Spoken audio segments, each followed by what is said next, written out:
technically we've started. Oh, okay. So we're gonna start from here. Well, I'll start us off. Are you singing the welcome? No, go ahead. You go ahead. All right, everybody. Welcome to what's the podcast called? NFGs. NFGs. Nice. Non Fungible Guys. I'm your host, Ryan. Wait. That's okay. That's someone else. At 3, 2, 1. Oh, hey. Yeah. I'm your host, Devon Codrington. I am a NFG, and my co-host today and every day for this inaugural episode is Ryan. Ryan, introduce yourself. Hey, I'm Ryan. How's it going? Nice. Perfect.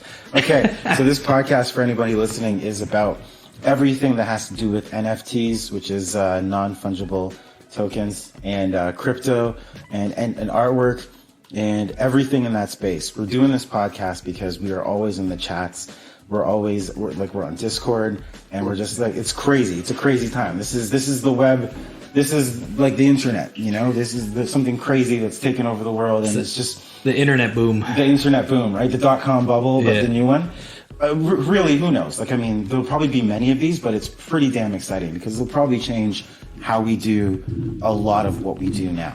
And that's why there's so much speculation, because it's new, and also because it threatens everything else that we've done in the past. So, anyways, it's NFGs because NFGs talking about NFTs. Nice. That's sweet. That's the slogan. And tagline? NFGs talking about NFTs. Yes. And also we're joined in the background by Emma. She's the show producer.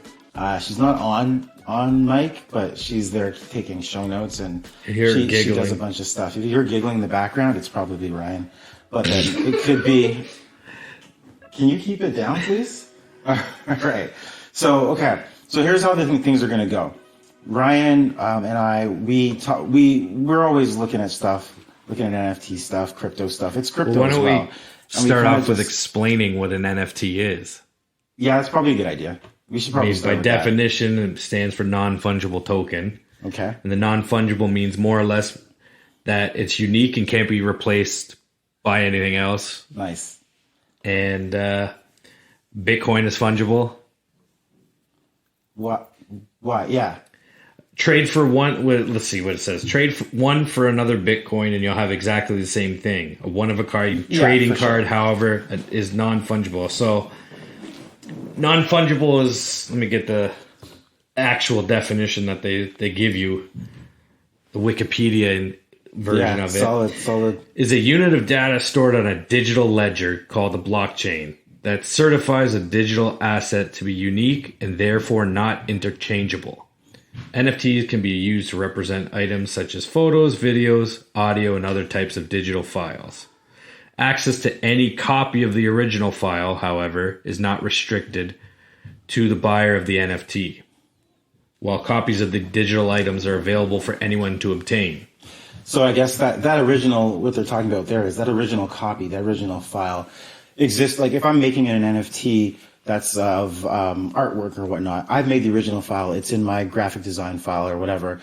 But then when I mint it, that's when I create the NFT. So you still don't have access to the original because because you have the original file. But minting it gives you that. And you mint 25,000, and then you sell those mints. Yeah. So, but here's the thing though. Something that confuses people is like, you might say, well, but you could have the same picture as me. Like, what makes it unique? Like, let's say I mint 1,000 of a specific image. Yeah. You know, a movie poster or whatever. It's like, how does that make it non-fungible? And that's because this is connected to the blockchain. Like NFTs don't exist without crypto, without blockchain. This is all interconnected. So the podcast will talk about all of that. But with crypto, that's why they mentioned like a digital ledger. So with blockchain, it's the concept being that when you make a transaction or when you add something to the blockchain, the ledger is updated, and you can't go in and alter that ledger because it's decentralized. Meaning, and for another example, just to go with banking, because that's what we think about, is like if you go to the bank and you do a transaction or whatever, the bank does have the server where all that information is stored. It's not like you can go into their digital server and like check the files. Like the bank owns that, but with the blockchain, it's decentralized, as in the It's a public ledger. It's a public ledger. Like So- anyone that has access to it. You have a blockchain Yeah. wallet ID. Yeah. I can go on to, I can't remember the website right now. I think it's called Blockchain. Yeah. You go on that website and I put in your wallet ID or my wallet ID, and you can see all the transactions that has happened with that. So you can see money going in, money going, not necessarily the information, but you see stuff happening. Exactly. And I think people always freak out. They're like, you can see my information. It's like, of course not, dummy. Like, obviously not. Like, you're an ID, and you're an ID number. Yeah, exactly. But it's public, meaning like if someone wanted to be like, oh man, I wish I didn't have that transaction, it would be impossible because every computer that's connected to the blockchain has access to the ledger. And they'd be like, so you literally have to go to every computer that's working on that and change it, which is literally impossible. You just can't. Yeah. So that's what makes it so powerful, because it's decentralized, so that it's just kind of in perpetuity. Yeah, for sure. And And literally everything is trackable. Like it's all on the public ledger. You see everything. Like you steal money from someone on a blockchain. Yeah. They can watch it where it goes. Right. Totally. It's trackable, So but secure. an NFT, where you probably hear a lot about art and stuff like that, but it's not always just art. It's like photos, videos, audios. Like you'll hear about artists dropping their album as an NFT. What it really means is that you're taking whatever digital medium and adding it to the blockchain, and it's like uniqueness is inherently built into however you've kind of set things up, and like those are called like schemas and stuff. We'll get into that later, but so yeah, it can be anything, and then of course, because it can be anything, there's a lot of different utility and stuff attached to it. But the exciting stuff that people love to talk about is like art and stuff being sold for like crazy amounts of money. Yeah. And but it's way deeper than that. It's actually kind of crazy how awesome it is. So yeah, you know what? Let's pause there for a word from our sponsor. Just joking. We don't have one. But, we're our own sponsor. Right? Okay, let's just pause there for now. We just kind of talked about NFTs and what they were for a second, which is totally didn't do it justice. I feel like we can do a full episode on that. Which we probably should. Yeah, okay, I'm down. So, like, everyone's heard of Bitcoin, crypto, and probably, you know what? Not everyone's heard of NFTs, but it's definitely gaining popularity now. Yeah, but we forget, like, okay, so have you had conversations with people about like what Bitcoins and what NFTs are? I have, and most of the time it's like their eyes glaze over and they're like, what are you talking about? Like, it's artwork. It's what's a PFP? I'm like, oh, it's a profile picture. Yeah, but what does it do? It's like nothing. Okay, yeah, but who are you having that conversation with? With like friends and family, right? It's okay, like, so it's not just like people that are over 60 and whatnot. You're talking like oh no, I'm talking like 30-year-old friends. I'm talking about like 50-year-olds. Does Sean know what NFTs are? I tried to explain it to him, but he was like, he was like, yo, I gotta go build a house. Yeah. He was like, oh yeah, that's like, you made how much? You did what? Yeah. Like, I don't understand what you're doing. Yeah, because like, when you think about it, it's completely foreign if they're not already like what's more commonplace for us. Like you'll just be like, oh man, check this out, or whatever you talk about when you talked about Veve or POAP and all this other stuff. I kind of know what's going on, but if you just drop that on someone, they're gonna have no idea. I sold the digital comic. They're like, what? Yeah, they're gonna have no idea what can you do with it at all. None. Right? Okay, so I feel like we'll do more in-depth stuff about. Well, how'd you get into crypto? You know, that's a great question.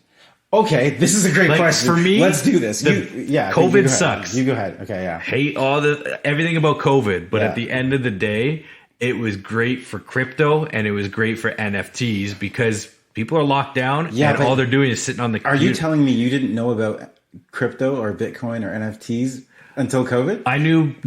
Crypto I knew about. Yeah. I was too scared to get into it. When did you know about it? 8 years ago. Exactly. Why did you take so long to say that? You got to let people know you knew about it. We knew about crypto kitties. We didn't act on it. Yeah. I knew about Bitcoin when it was like $200 a coin. And I was like, I should get some. When I was living in London, I knew about Bitcoin. And I actually remember thinking, I'm going to do this. Like, try to set up my computer. And I was like, There was no Coinbase. There was no nothing. There was no there brokerage. Was nothing. It had, you had to like download the software on your computer and run it. It was Tor, wasn't it? I'm thinking to myself, was it Tor? I think you had to go through Tor. It was kind of like a dark web thing. Yeah, it totally was. For me, I wanted to buy it because I've heard about it and I heard it going up and whatever. And now it was $200. That was a lot of money back then for me. Yeah. And I saw on Spadina there was a Bitcoin ATM machine. Yeah. So I was like, oh, I could go. But then it was like, well, okay, I put $200 into the machine for a Bitcoin. Then what? Then what? Well, you wait. What's a 10 wallet? years until it becomes. But who knows that, right? You know, what's a wallet? What's like? Well, where is it secure? Where is it stored? Oh, you can store it offline on a key. It's like, what? What is? I don't even understand that. Yeah, no, I remember hearing about it and thinking I'm going to mine this and learning all about it. And I was like, the only reason I didn't is because I was like, so I put this on my computer. I'm part of this decentralized network, but like anyone can see me, I can see them. And I was like, this leaves me completely open to, and I mean, I could have bought a Bitcoin back then, but like the chances of me still having, if let's say I had bit the bullet and done it. Yeah. The chance of me still having that Bitcoin that I would have bought like in 2011 are slim. No, as soon as it hit 10 grand, you're like, sell. Yeah, but also I probably would have lost it. I probably would have lost my private key and that computer. I probably wouldn't have ported things over. Like the chances are like that would have happened to me for sure. I definitely know of a friend of mine that had a couple of Bitcoins and he's like, yeah, I don't even know how to access those. And like I did it. And then like years later, he was like, holy shit, I got to figure this out. He did. And now, now he has a couple.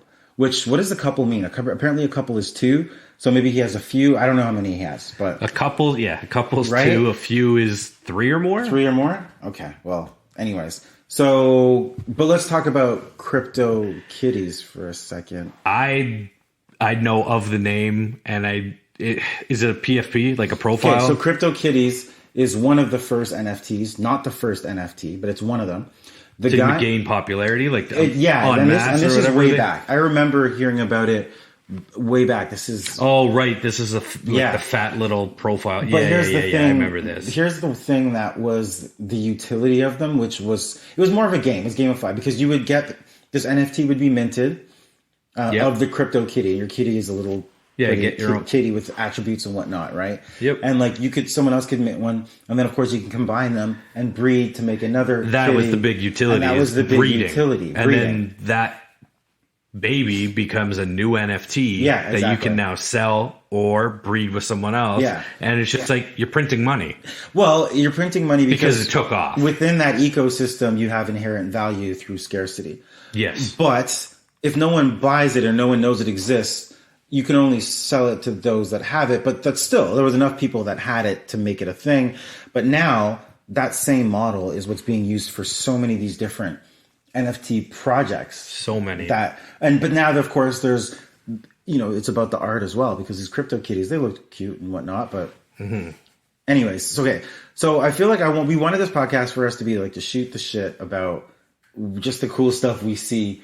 And I think like, I don't know, we're getting into, what do you want to do? You want to talk about random stuff you've seen or you want to just talk about anything? We could talk about whatever. Just let it free flow. The way I look at it is like, people need to hear about certain things. It's like, you know what? We're not going to be your, oh my God, we got to listen to this podcast. And this is not financial advice.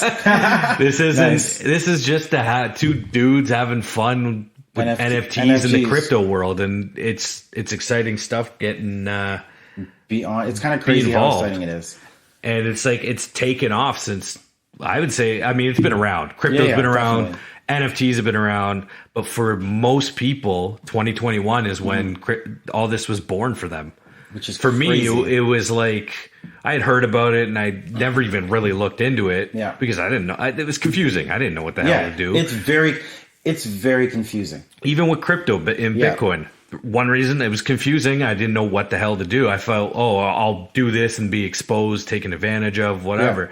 Yeah. And even my grandfather at the time was like, explain to me what Bitcoin is. Yeah. He's like, you do that, let's invest in some of it. Yeah. Couldn't do it because I hadn't done my homework. I hadn't, you know what I mean? It was like wallets and this and that. Tough. So it was all confusing. So it's just like if we can talk about certain things and help out and make it easier to digest and understand totally. for people, then why not? Because it is highly technical too. It's funny because there's so much. Yes. There's levels to this shit. It's like you could totally just say Bitcoin is a digital currency, decentralized. It's built on the blockchain is the underlying technology. Bitcoin is the coin, which is the token attached to it, and it's minted on the blockchain. Minted is in just the same you would mint a normal quarter or whatever. It's just like creating. It's another word for create. Yeah. You mint something. Yeah.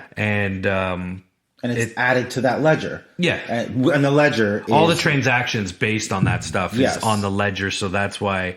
And there's multiple blockchains. Yeah. You've got the Ethereum. You've got Bitcoin. You've got Cardano. You've Tether. got... there's Solana or something. There's another one. There's so many. Ridiculous amount. We'll get into them over the time. XRP. Like, it doesn't matter. But Polygon. But the thing is, the blockchain is the technology. It's the technology. It's the base technology that allows all this to be possible. And they're called, when you create, like, there are people, like, I could go right now and say, I want to make a crypto, a token, and I can make it on my own. You can go and take off the shelf technology that allows you to make a token, and you can create your own blockchain, buy a bunch of computers or buy a bunch of Amazon Web Service servers. And like, you have your online thing and set up a website and be like, I'm going to mint a whole bunch of coins, going to leave them running, and then create a Twitter account and market it to everyone and be like, buy this coin. And, it could just be a picture of a dog or a picture of me or whatever. That's the birth of Doge. Yeah. Some of them have utility, some of them don't, but anyone can do it.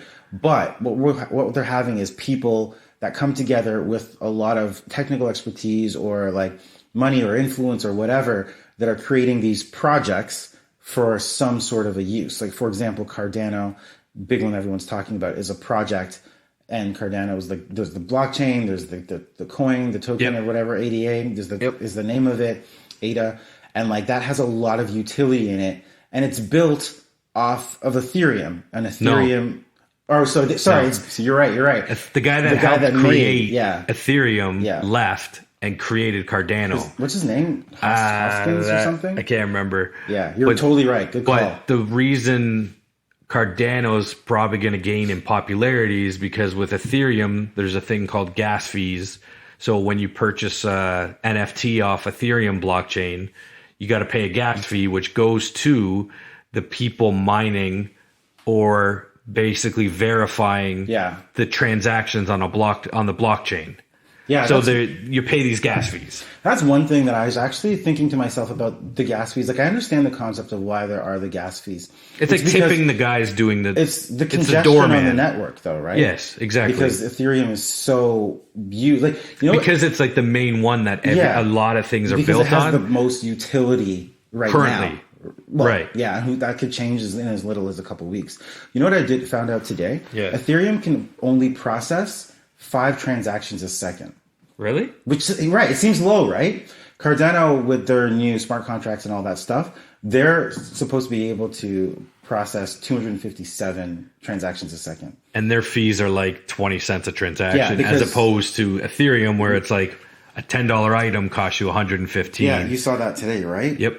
And that's because it could be congestion on the network. Like, if everyone's trying to mint at the same time, it's inefficiency in the coding behind the network and how it was designed. Mainly based on like proof of stake versus proof of work. Proof of work meaning all the computers need to compute to basically there's a number and they have to find out what object fits in the hole to match the number. It's basically verifying the transactions, but you need all these supercomputers running constantly, or these dedicated computers, which are basically high-powered graphic cards, and that's your mining machine. It's just like verifying the transactions, and then the network is like, thank you for verifying these transactions. We're going to give you a fraction of the coin, in this case Ethereum, as an award and that is how they gain money. That's why they're called mining, because they're helping verify and keep the network going. But that's bad for the environment, and it takes a long time. Horrible for the environment. Yeah, right. Like, have you seen pictures of like these? It's like sweatshops with computers. Yeah, with computers, and it's just like just millions of fans running. It's ridiculous. It's crazy. So that's kind of like the proof of work concept, and proof of stake is basically it's like you do like, it's like you doing a tally really of like, Ryan, verify? Do you trust this? Yeah. Do you trust this verification is good? If you trust it, we'll throw it in the ledger. I mean, like it's a consensus base. Yeah. But if enough people are like, no, we don't, it's unscrupulous or whatever, then it doesn't get approved.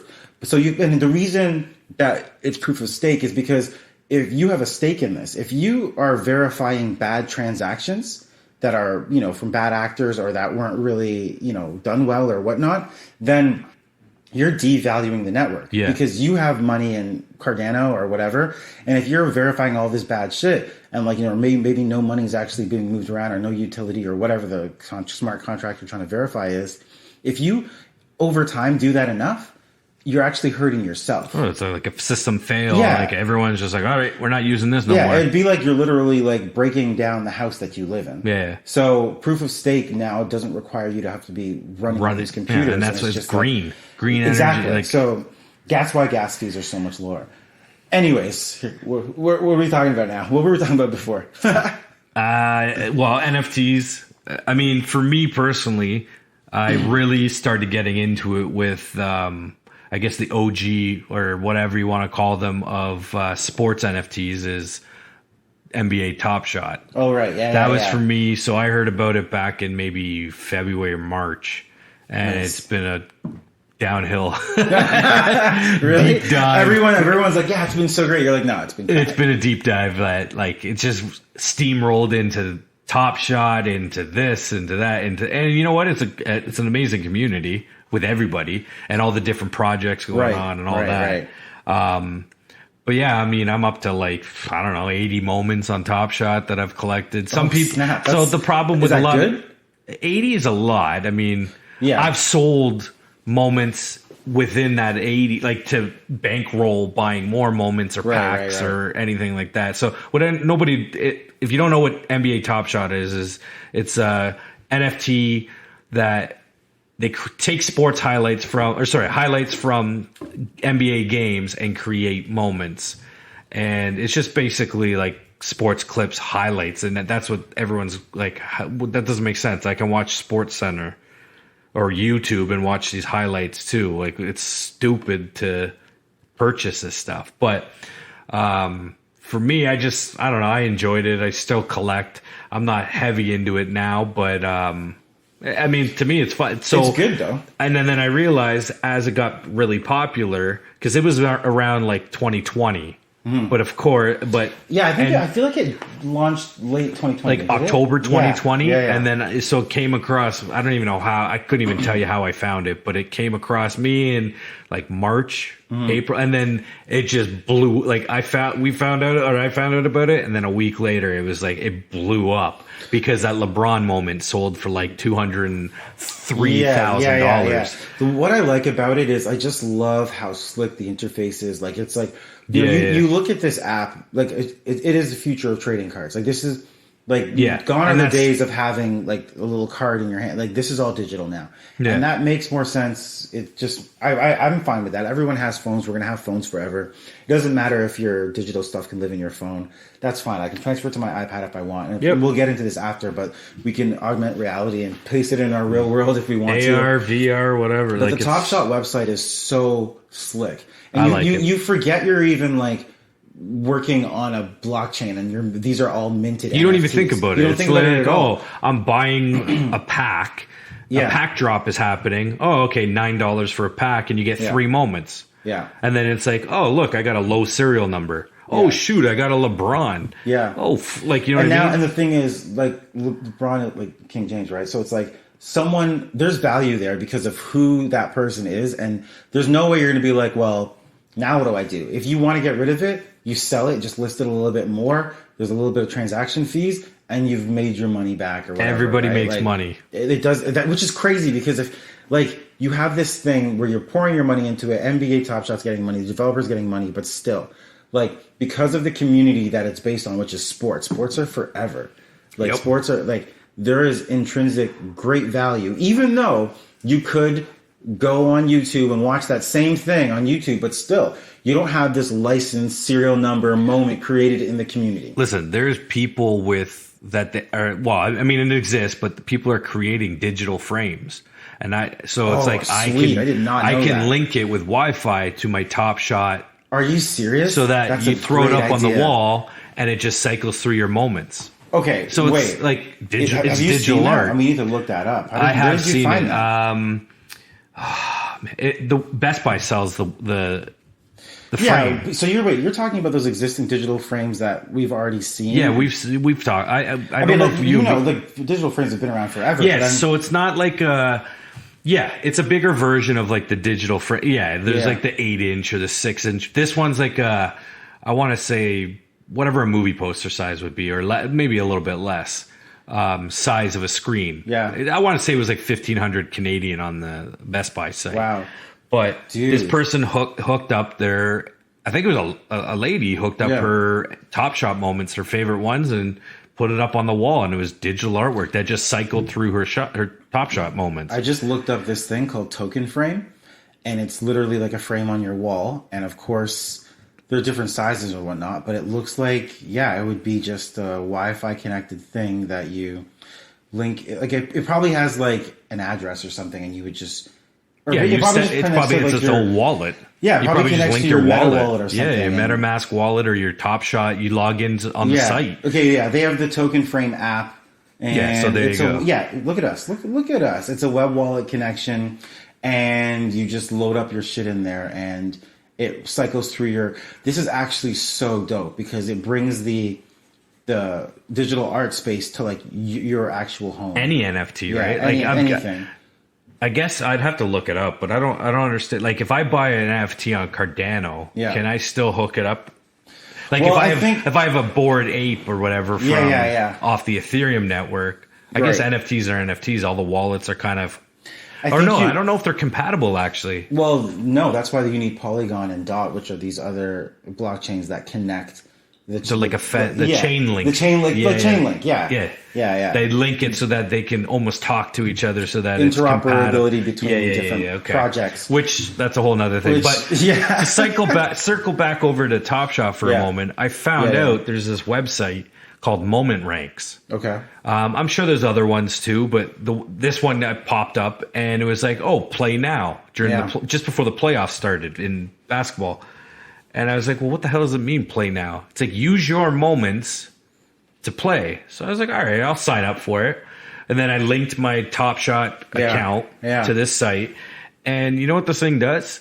It takes my NFTs, my Top Shot moments, and it allows me to play fantasy sports against other people. No way. Yeah. So are you just plugging in your moments to make that move? It's linked to my moment. Yeah. It's linked to my account so that when I go into there, it's like, here's all your moments. Start a roster and go head to head with another person that's doing the same thing. But then you get bonus and I only used it for maybe a couple weeks before the playoffs started. And then because I didn't have a lot of moments at the time.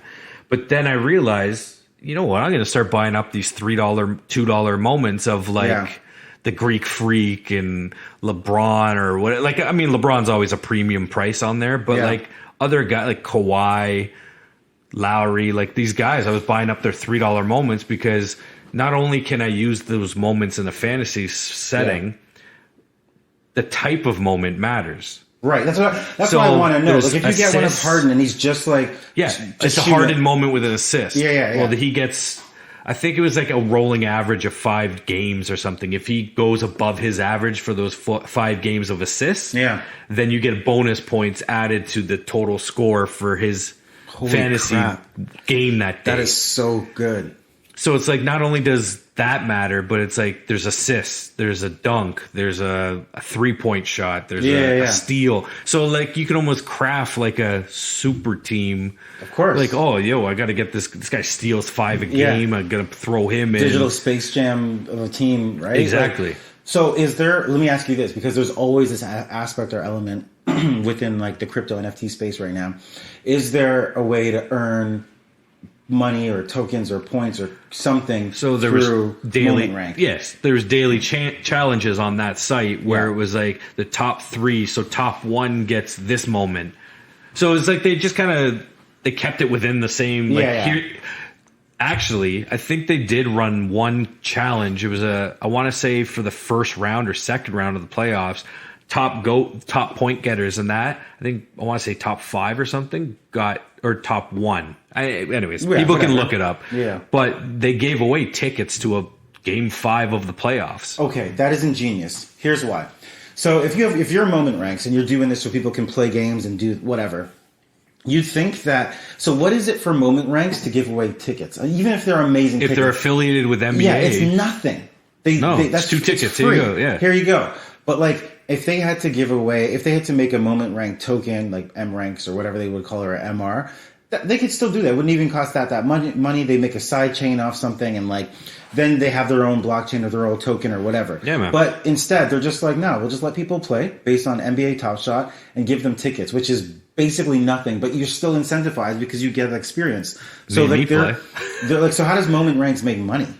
I don't know, because so not only do they do the fantasy side there, but you can go on there and you log into your account, and it gives you a legitimate break. Here's all the top sales in the last whatever. Here's different moments that so it's got a rolling, I guess, cursor or whatever you want to call it, that shows like this moment just sold, this moment just sold, this moment's put up for sale, and it shows you your own personal profile, net worth, where you rank amongst other NBA top shotters. Wow. How much you've spent in the marketplace, how much, like, it gives you this whole breakdown of like everything. So, it's awesome in my sense. I know there's another website that does that. I can't remember, Evaluate Market or Evaluate something.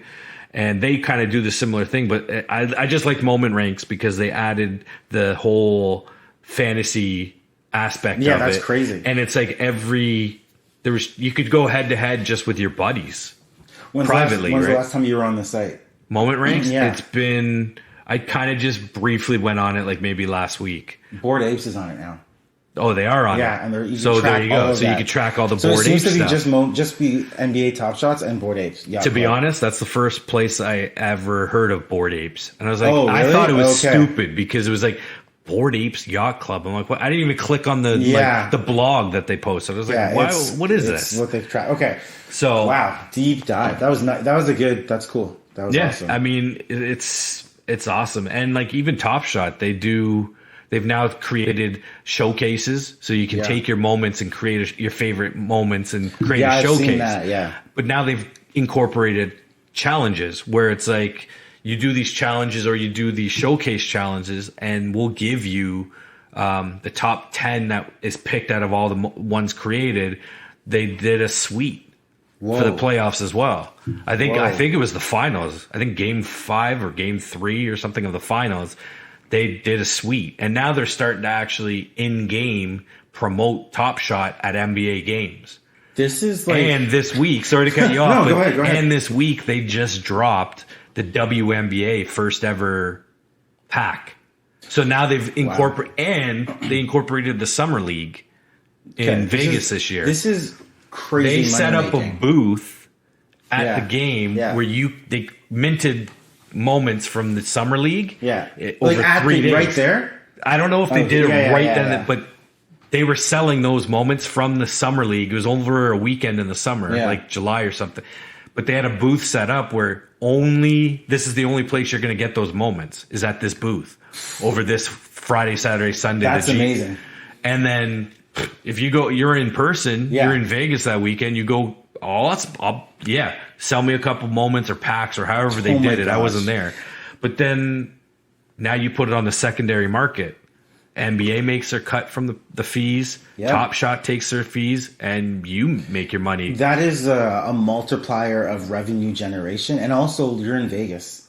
Like, look at the people that are there. They're like, wait, what is this? They're like, this is rarity, man. You can do this and get something else. They're like, I don't care. There's a gamble here. I'm in. Yeah. And I've got money and I'm good. I'm good. Like, I don't even care. It was brilliant. Like that's the word. That is brilliant. I think they are printing money. Yes. Real. Yes. I say real money, but like, I don't even want to get into those terms. Yeah. Fiat currency. Yeah. Go to Moment Ranks. It tells you what the whole Top Shot. I'm on it right now. It should say somewhere like what's their overall value for the whole. I saw it at the beginning. It's on the homepage. I think I saw it recently. At one point it was down to 630 million for the whole thing. 630 million, not 63 Yeah. 630. I literally. Last time- Dude, here it is. Was Okay. is it one? Their market cap is 902.65 million. Yeah. Yeah. Almost a billy. Yeah, almost a billion. And that is.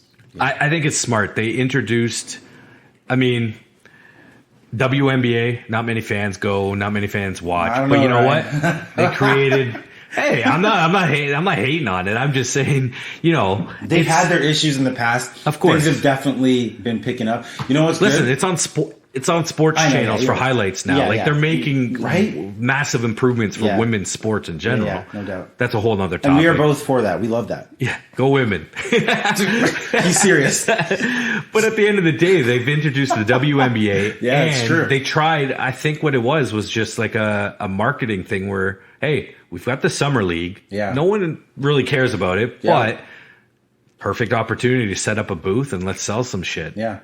And let's see how it goes. And If it's a shit show and maybe we don't do it in the NBA But it's probably games. a tester to see how That's this could exactly work, what I'm right? saying. We're in an area where Let's work out the kinks now. Yeah, totally. And then when we bring it to the big leagues and go to NBA games, they've got it. Yeah, that blows my mind. I feel like with you, like you're so much more into it. Like you hopped into this. You've gone down the rabbit hole. You've got a couple of different Thanks, Top Shot. NFT projects that you're like in. Like there's a bunch you've been telling me about. Yeah. For me, I think of this. Like I'm looking at all this stuff as for investment, and also for if I'm interested in what they're making. But like I care about the person behind it too. Like there is, Boss Logic is like this artist, but artist before the NFT kind of thing has made like a bunch of gauntlets and whatnot. But like, that's cool. But I don't know Boss Logic per se, but I like the fact that this is a verified artist beyond the digital space. And I'm in support of artists getting their thing. But what you told me about with Ecomi, Omi, Veve, like Veve. yeah. I was gonna say, let's bring up I Veve. want to say the whole thing because like I started digging into this and I was like, Ecomi's the company, Omi is the token, and Veve is the app, the platform. The platform, and it's as far as I know, it's not even like you can't even use it on your iPad. Dude, really, this it's like is mobile. the most exciting shit out of this. I know, like everyone's talking about these huge ticket item sales and whatnot, but like this to me is the most exciting. Yeah, I agree. Yeah. For a lot of reasons. Barrier to entry. And what are we, August 30th? Yeah. Today? Yeah. I got into it August 2nd. Yeah. So, I mean, it's brand new to me. Barrier to entry is lower. Like, the content, it's the not licensing just... The that they licensing have. is what makes it, the like, brands. unbeatable. Yeah. Right? So, okay, But there's a lot of people... You know what? Start from the beginning, because someone's like, what the hell are they talking about? So, I downloaded Veve. Yeah. I'm not even aware... Like, I know of... was it... Omi, what is it? Ecomi? Okami and Omi is like I see it. I'm on the Discord, I chat, whatever. I see that kind of stuff. But to me, I downloaded this app, Veve, and it was like digital collectibles. So you get into that argument is, well, it says digital collectible, it's not an NFT. But apparently the back end stuff I don't necessarily understand. But it is an NFT. Right. It's locked into their Polygon. It's locked into their ecosystem that's right great, now. Though, because like when you download that app, you don't even think about whether you're in an NFT or how complicated this is or anything like that. You just like are in this app and you're like, this is cool. Okay, let's start from the beginning. So Ryan was like, hey, I just bought tell the story from how. So I joined how like you and me I got kind of want into to talk to let people know like they're like, what is this? It's a marketplace where you can buy and sell digital collectibles. Yeah, okay. So it started off. I downloaded the app, but they're licensed. They're not. This is not. Sorry, I keep on cutting you off. No, go ahead. Because a lot of these NFT projects, like for Boss Logic, Kid 8th, or whatever, these are artists that will create maybe like 10,000 unique pieces of artwork that look like super, super awesome. And they look cool, but like, they're pictures of monkeys or apes or like... It's like a Google cats, image picture. Or like a pixelated version of a punk rocket. You know what I mean? But this, if you're going to buy this, you would literally be buying a digital, what looks like a Funko Pop thing of Captain America or something from Ghostbusters or you know what I mean? Like this they've is got all, Universal. Yeah. They've got was it Javici okay. or what?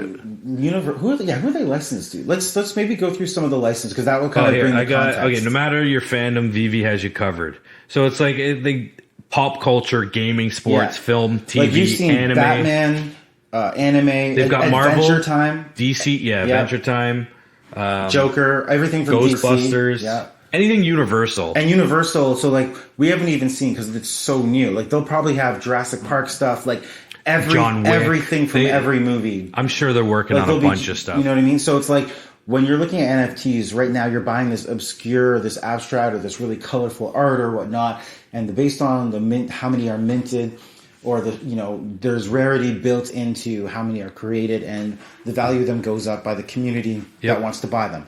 This here. The same is true, except the content is content that we already know and love. So Ryan the other day was like, yo, I hopped onto this app called Veve, which is spelled Veve, and I bought a comic book. And I'm like, well, what comic book? And he's like, Marvel edition number 1. It was like Marvel Fantastic number 1. Four. They released a digital version of the 1939 Marvel 1. Yeah. Like Stan Lee's first comic. You know, like it was Marvel. It was the kickoff of Marvel. Yeah, and like and the thing is, this is not just like you actually get the comic. Like you can read the initial comic book too. Yeah, you can read them. You can and they're talking about apparently being able to read in an augmented reality. Yeah, I don't know. But, okay, so tell the story. So Ryan's like, hey, so man, I joined Veve. Yeah, downloaded it, and they base their stuff on gems. So one gem is equivalent to $1.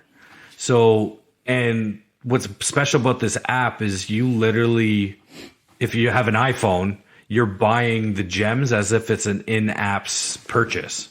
So it's right off your credit card. There's no it's just so like easy. I use buy gems. Here's 15 gems I want to buy. Face ID, boom, transaction. Yeah, just like you're playing Candy Crush or like League of Legends or just whatever. So like app game, you want to buy more stuff. No problem. Just load it in from your Apple Pay or Android. So I started with, they were doing a Spider-Man drop, which was like statues, like characters in different poses and stuff like that.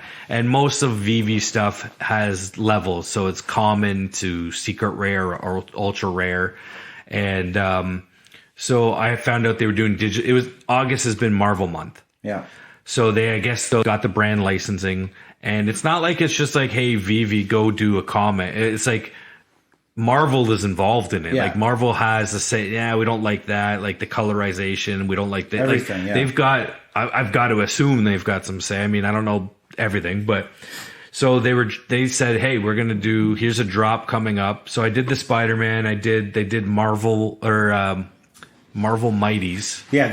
Marvel Mighties. Which was like Captain America. It was like little figures as opposed to a statue. Right? Yeah. Then the next drop that I was involved in was the comics, the first comic. So, I mean, I just kind of stumbled. It was dumb luck on my part, but it was $7 a comic.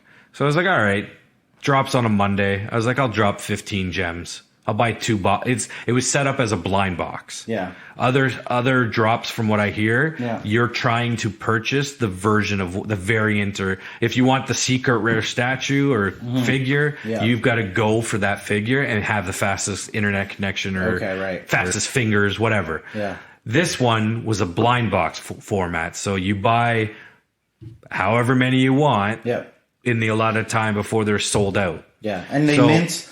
This is really cool. You told me about this. There was a bunch of different mintings. Usually it's like, 50,000. hey, secret rare, like with the statues and all that, figures and stuff. It's like the secret rare's got 1,000, the ultra rare's got 2,500, and then it goes up and up and up in minting. Yeah. With comics, nobody knew what was happening. Because they just assumed it would, like, okay, we know it's blind box. Yeah. It's $7. I personally bought 2.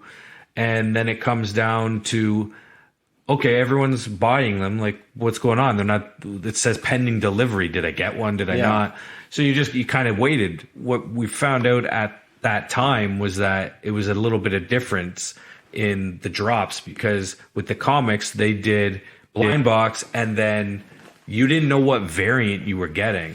Yeah. And I love how the comics, use variants, because if you know anything about comic book, well, Ryan, They've always done variant they've covers. always done variant covers, Yeah. and like some of these variant covers are so cool. Like I remember seeing like it's digital holographic art, colors man. and stuff. Yeah, that's the like thing. on the physical actual things, and it's like variant. It's just cool to have a variant cover. Yeah, they do the black and white cover of Yeah, the same version right? It's of just the awesome. So, but people didn't know what was going on. It was kind of just like, oh, here's a cool drop, but like, what's going on? So I ended up getting a common, which was just a colorized version of, it was just colorized. Yeah. And then I got cover. a secret rare, which was a totally different cover. Oh, so you know what? I lucked out. It was dumb luck on my part. There are like, so I'll just go through the cover variants. There's common, uncommon, rare, ultra rare, and then secret rare. And like, to give you an idea of the numbers, it's like they'll mint 50,000, I guess. It was 50. Yeah, it was the first comic, I think, was 60,000 total. Yeah, right? I'm realizing now this is different because they have a drop tomorrow. Did you see that? I was they've on got- Twitter and they've saw. got two. I was like, They've got Captain America in the morning Yeah. at 11 a.m. I'm just Pacific. talking straight comics though. Comics is at 3. Spider-Man. Are you sure it's 3? It's 11. 11 a.m. Pacific. Okay. We're 3 yeah, p.m. Yeah, you're right. Oh, no. Would that be 2 No, wait, p.m.? no. Dude, let's see. What time is it? Okay. I think it's... No, it's 12. It's 12 p.m. It's 11 Pacific. a.m. for us. Is it? There's 2 drops. The Captain America. right. The Captain America is 8 a.m. Pacific time, so it's 11 a.m. for us. For us, Eastern time. The Spider-Man comic is 12 p.m. Pacific, 3 p.m. for us. Gotcha. I didn't even know they were at different times like that.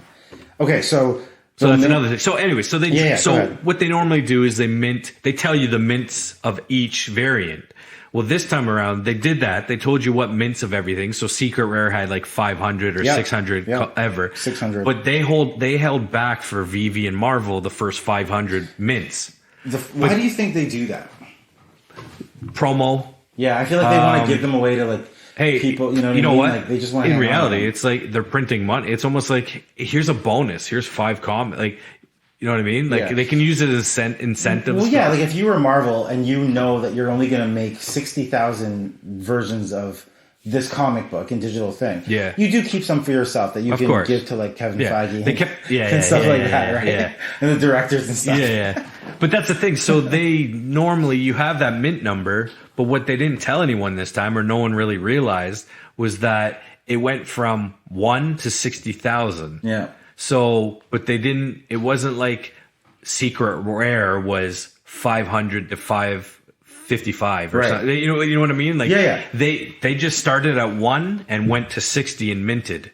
And the Secret Rare was 1 in 100. I think the odds were. So yeah, the odds are 1 in 100. Yeah. So, but it means you could have a secret rare, and you don't know. It doesn't mean like secret rare is going to be edition number 501. It can be any number, right? It could be any number. Yeah, exactly. It was just a jumble of minting numbers. So everyone was trying to sort everything out. Like, well, wait a minute. So that means if they took the first 500, so comic 501, whatever it was, I think it ended up being a common or uncommon.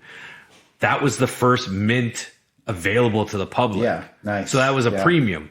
Yeah, definitely. And then people started slowly figuring out, oh, wait a minute, then this common is potentially the last comic. Yeah. There's a 60,000 or a 55,000. Yeah, that's what I love so much about this. So when it comes to NFT design and how they release this thing, this is called the schema, where they like say how much they're going to release of something and whatnot. And it creates that level of rarity and creates value through scarcity. I feel like that's the thing we love saying. But like, even when I was going through this, I didn't even like, all this stuff is in the app, but you don't really notice it. Like Ryan was like, what's the issue number of your comment? And I even saw like someone that had a 616 and they were selling it for like $1 million. Yeah, exactly. Which I feel like they just wanted to list it there to show people they had that 616. Yeah. And 616 being the like 116th or whatever. No, but it's the universe of Marvel that. That's why. See, it's like even things like that. I don't even know. Yeah, that's why it's like. It's funny as I'm saying it. It's like because the multiverse is a thing. So 616 is when like it's the universe where everything that happens in Marvel takes place. Like that's our universe. Like that's our multiverse environment. So if you have issue 616, that's like super special because it's like extra, it's real. But anyways, we place the value on that. But like That was really cool. That's what I like about this. So then Ryan, all of a sudden, through the luck of the draw, ends up getting... I spent $14. Except with a secret rare. A secret rare and a common. I did it 2 days in a row. The first 2 drops. It was Marvel 1, and then the second comic was Thor, the first introduction of Loki. Yeah. It was that, whatever issue that would have been. Yeah. So I lucked out there. So how you convince everyone to get into is, hey, I turned $7 into $3,000. But then you got to realize the way Veve works right now is you're using everything's gems. So technically, why was your secret rare all of a sudden worth 3,000? Because of the mint. It's because of the first digital comic released by Marvel. Yeah. Second, it's secret rare. Yeah. And people wanted to pay that kind of money for it. Because here's the thing about Veve. Everything is sold out. Like if you log on, if you're listening to this and you go to Veve right now and you go to the marketplace, you go to like the collections, just the app, you can't buy anything. You have to go to the secondary. You have to go to the marketplace where people that have been there at the drop have bought something and are reselling it already. So right now, people realize they're like, wait a minute. After, what did you say? The first one sold out in 10 minutes? Yeah, I can't even remember now. But once, by day 3, it was selling out under 2 minutes. Well, when I bought on Tuesday, was this week or, no, last week. Last week was the 3 drops last week. Yeah. When I bought, that one was sold out. Every day last week was sold out in a minute. Yeah. And and I was like, holy crap. Like you refreshed your screen. If you refreshed by accident, you lost it. And then everything was sold out. The marketplace was shut down. But it's just pretty amazing that, like, this is the value that's created. So now you're kind of sitting there. I mean, it's all contained in this, but it's still an NFT, and it's the only place where you can get official Marvel stuff. At the end of the day, I turned my $7 into 3,000 gems. The only issue with Veve right now is that you can't convert those gems back into real money. Right. They need the MTL, right? Yeah, they need the MTL, which is the money transfer license. For anyone that doesn't know, I didn't know it. Learned it. But that's why you have the Discord. Because if it wasn't for that, you wouldn't even know that that's what they're waiting for, right? And that's what's great about all these NFT communities is it's like they all create Discord servers, and then it's just like information. Hey, I'm a newbie here. Boom. Mm-hmm. Here's what you got to do. It's such a massive, helpful community. Yeah. And I mean, a lot of people are in it just because they want to get it on the ground floor on a project, and they want to become millionaires by selling their CryptoPunk because they got into it before it was public. You know what I mean? It's like totally. It's like getting into an IPO or whatever. What I like about Veve and about Ecomi and Omi or whatever is that like right now, if you wanted to buy a gauntlet or like a Bored Ape or whatever, like the baseline to enter, some of these is like 1.5 ETH or 2 ETH or 5 ETH or whatever, which 1.5 ETH now is like what, 10? It sounds like nothing. Sounds like nothing. 1.5 token. But what's the price of Ethereum right now? It's like around 4,000. So it basically, you would need if you need to buy, if the baseline to get in, the cheapest thing or some sort of an NFT collection is 1 ETH, that means that you have to put your money into your wallet, and that's basically $4,000 Canadian as the base price. But what I like about... But hey, don't forget there's gas fees. Oh yeah, gas fees. Yeah. And for someone doing the transaction and verifying it. So it's like now you're looking at when there's a public drop on ETH, like what just dropped over the weekend, the Gary V backed one. I was supposed to look up that one. I sent it to you. I'll check it. But anyways, there was a public drop for it, and people were saying like the gas fees alone were like 1 ETH. Like $4,000 for the gas fees alone. For the gas fee, like I never even watched it because I was like, it's going to be a disaster for something. So that's one thing that kind of pisses me off because I know people love art to be highbrow, it's art and whatnot, but like the barrier to entry is real. It's excluding a ton of people. Yep. This is like a rich person's game where like these guys are just hanging out in there, moving things around like the guys from Zed Run. But like with Veve, I mean, if you just get your timing right. Like I'm in. Like I have right now, like I have an issue of everything that they've dropped. But right now, if I wanted to buy one of these NFTs, like tomorrow, being August 31st. Is there a 31st in August? Yes. July 30th. No, I don't. Is there? How How do we not know that? I've only been around for 30 something Yeah, we're years, grown adults. right? So Yes. if I wanted to get Amazing Spider-Man issue number 1, which drops tomorrow, August 31st on Veve, a Marvel like comic that you can actually read. Digital comic. It's $6.99. All you have to do is make sure you're there at the time of drop so that like you can actually get it before it sells out. But once it does sell out, it'll still be in the marketplace. You can still get it for undervalue. Probably. People get a common and throw it up for $3, $3, which is ridiculous. So let's talk about that before we move to something else, because I think this Veve is the best explanation of NFTs and the scarcity and the barrier to entry and like the schemas of how rarity is created, but also value in the product you're getting, but also, yeah, it just explains things really well. But here's the thing. What do you think about the fact that people are getting a common? Like I have a common of everything, because in my blind drop, I got nothing but commons, even though I was buying 4 comic books at every drop. And Ryan's casually buying, and he's like, oh, I got secret rare. This is immediately worth $3K. Like, he has more than one. I'm exposing you now. You have more than one secret rare. Yeah. Which basically I purchased one with the earnings from my first sale, but I got lucky. On at least 6K.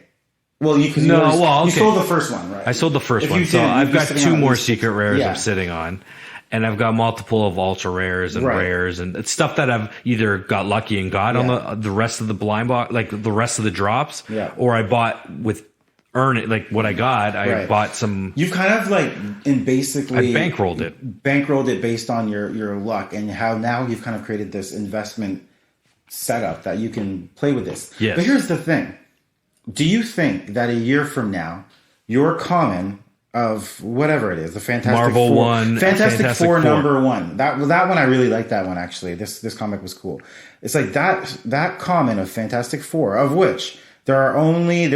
Let me double check. There's a number at the top right in the marketplace. Oh, in the marketplace. Yeah, you're totally right. I should check. You're in your collection, I bet. Yeah, well said. Because I was there and I'm like, they don't. Wait, is that that's all that there is? If you go to comics and then that's what's in the marketplaplace, but that's not 2,000, 2,879 available for sale. But they minted, let's say, 60,000 of the whole comic, and of 50,000, and of that 55,000 were available to the public. Yeah, 50,000. So say they did 60. Yeah, 59.5 was available. Right, they held the first 500 mints. So you mean to tell me that a year from now or 2 years from now, the value of that is not going to go up beyond $7? It's hard to say do because you think, like, when we look at the numbers of people that are like Marvel and this and that, we think 60,000. It seems like a really small amount. I just don't understand how the value couldn't get somewhere. I got to assume, I would hope so. I mean, I'm holding some stuff, so yeah, I'd rather it go up. But I mean, isn't anything worth what someone's willing to pay? Yeah. Like, I mean, NFTs could be gone. I don't see them going anywhere for a while. This is kind of the new hobbyist, new whatever. It's just investing. It's crypto. It's, but a year or two down the line, I would assume they go up in value. I don't see. I just don't understand. It's just not in the masses right now. And I think that's what's tripping people up. Because my mind can't fathom how, you could look at, I can understand if you're like, well, I don't want to buy a Bored Ape Yacht Club because, who knows what's going to happen. Who has $150,000? Yeah, that too, right? Steph Curry just bought one for $180,000 this weekend. But but this is Marvel here. That's why this project this marketplace or whatever is so cool, because I'm like, everyone knows this. Everyone understands this. Like, it's just going to grow. The interface is easy to use. Like they've made it easy for entry level position into digital collectibles and NFTs. Yeah, and this Fantastic Four comic was number 1 was released in 1961, and we're here talking about that one. The one that the Fantastic Four. Yeah, the Fantastic Four, the one they minted. That's when it was released, and we're still talking about it in 2021. They've made it relevant again. Yeah, exactly. So it's like, you mean to tell me that you're going to buy this and then list it for $3 like the next day because you don't think it's going to have value in a couple months to a year? Like, this app only has 100,000 downloads in the Android market. People still don't even know this thing exists. Yep. I think it's the ground floor. Even if you were to go to Veve and sit or go in the marketplace and snatch up just some basic shit, I think that it'll. And again, this isn't financial advice. Don't think you're going to get on there and go, oh my God, That's true. I'm going to make $14 into 3,000 or whatever, $1,000 into $1 million. I mean, it's luck. To me, it was for me and my son. It was me to collect. He loves Marvel stuff. So it's like, whatever, let's collect some stuff. Hey buddy, when you're a little bit old enough to be able to read this, you can sit and read it like you bought it in 1939. Yeah, I'm collecting for my dad. Yeah. So that's like literally I told him about it and I was like, whether it makes money or not, I don't care because I have these comics and I never would have. It's $14. It's lunch for one day if you go and buy 2 boxes. Before we switch, 2 comics. The Marvel's rare, which is not ultra rare or secret rare. It's like the third tier out of 5. Tier, yeah. The Marvel's rare that was dropped earlier this week. That variant cover, I do like that black one. Yeah, that's what's the actual name of it? It says, is it Marvel? The Marvels. Marvels. I know. There's a name for it. Let me see. Oh no, it's just called Marvel. Yeah, it's I think when Human Torch was introduced, I think. No, it was. It says they give descriptions of everything. The timeless classic that changed the way we look at Marvel superheroes. It is. It was Kurt. I don't know, Busiek. Yeah, and Alex Ross, original tour through the early history of the Marvel. So I think what it was is but they kind of. On, it does say it's where they tell the origin of the Human Torch. Story. Oh, where they? Yeah, you're right. You didn't let me finish reading. Sorry. Yeah. But apparently they also changed the way I don't know if it was Kurt or Alex. One of them started doing this the way he did covers. Oh, cool. Was it because at the end of the day, this stuff, I don't know how many times I've said end of the day. Probably like comment down below and tell me no. But it's artwork. Yeah. Like people forget for sure. There are some garbage covers for comics out there. But then there's some ones that are like masterpiece. It's art. So you could look at it that way. I'm hoping down the road, because here's the thing with Veve too. Not only do they have AR capabilities with like you got a Spider-Man figure. Like for me, I put him hanging from my house. Yeah. He was in my living room hanging. So that's AR. Yep. They also have virtual showrooms. Where within the app, you can walk around this showroom and you can go and look at your own collection. Right. So it's like you're standing in your museum that you've created. So I'm hoping, because they've got movie posters, so it's like you put it on the wall. I'm hoping with these comics, you're able to now put them in that virtual showroom. And the thing is, I feel like if there's interoperability between, or like let's say there's one full metaverse later on, I feel like you'll be able to take this and put a VR headset on, walk into your basement, and you'll be in like your digital space that's like completely, and you'll be able to be like, oh, here are my Veve comics. You'll be able to, like, you know what I mean? Ready Player One shit. Right, yeah, totally. Okay, let me swipe over. Yeah, swipe over, and you'll be able to see your comics, and you'll be able through. to see a shelf that has all your digital stuff. And then beyond that, you can always record what you're viewing and then have videos on your website or whatever of this digital space that exists with things that only you have.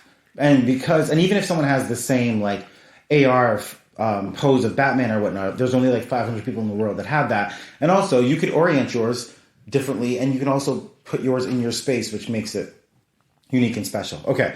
I have some gems left still, and I don't have anything but commons in my collection. But this Marvel's variant cover, that's a rare.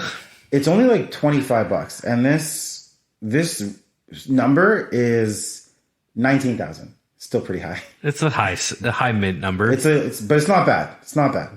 Let's see. I think I'm gonna do gotta put your money where your mouth is. I can't talk about the fact that I think there'll be value and then not get it. Yeah, but here's the thing too. There's always dips, and I mean, there's always dips in the prices. It skyrockets up, it goes down. It's almost like a stock market in the sense of pricing going up and down.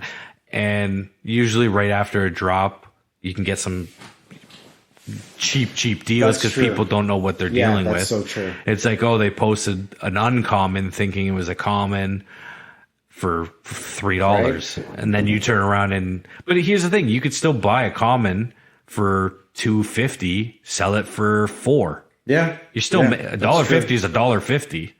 I mean, minus fees, whatever. Yeah, I mean, for us, it's the fees is the conversion to USD. That's what we have to consider. Yeah, for us. That's real. Okay, whatever. So I'm like, do I pull the trigger and buy but that's this? the thing. Do you pull the trigger? Do I pull the trigger and buy this rare of the Marvels for Marvels. that's the Marvel? Sorry, yeah, the Marvel. Yeah, I know Marvels. You said Marvels like 4 times. I know, right? That's terrible. Marvel is something different. Marvels for 19. Marvels of issue 19,664. Well, you could put it, or you just wait for it to go down in price. But will it? It's the cheapest one there. Yeah. So I mean, what's the next price up? Let's see. 27, and then so you could buy it for 25 and then turn around and sell it for 27.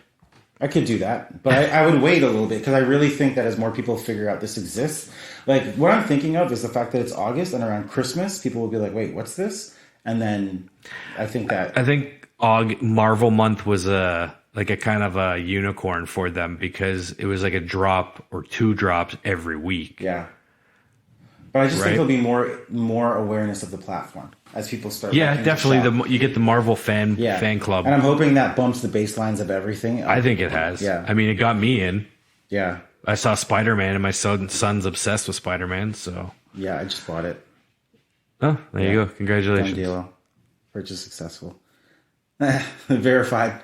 Look at that! $23 is the next cheapest. Screen. That's a joke. It is. Wait, is it? Yes, I'm not. I don't have anything. I'm messing with it. All right, we were on that for a while. Okay, So what have you? I feel like this was now we're about. This is like almost a whole podcast. I know we're about to get to, and like I didn't talk about anything else. Like they're bringing the NFL to this, by the way, to Veve. They are. Yeah. I've been waiting for NFL and NHL to. This announce. is where the NFL's coming. They're coming to Veve. They're coming to Veve. Shut up. Yeah, apparently that's on its way.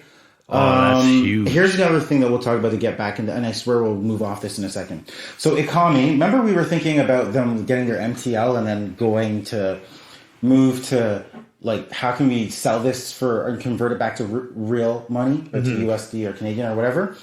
So I just went to download the app to open the app and they said you need to update it, and I was like all right, whatever. And I looked to see what else the people that made the company made the app Ecomi had produced, and they have an Ecomi wallet. Oh, so I downloaded it. I haven't done anything because I don't think you can do anything with it yet because I don't know if it's like usable because it's brand new. But yeah, Ecomi secure wallet, meaning this is probably how you transfer your Veve purchases or collectibles in and out of Veve app. Meaning this might be able to be how you get it into some other how it goes from digital collectible to an NFT. Well, I mean, that's the big argument how it goes from digital collectible to another metaverse. Yes, yeah. Because I think it's already an NFT on their private blockchain, which is the Ecomi blockchain or whatever.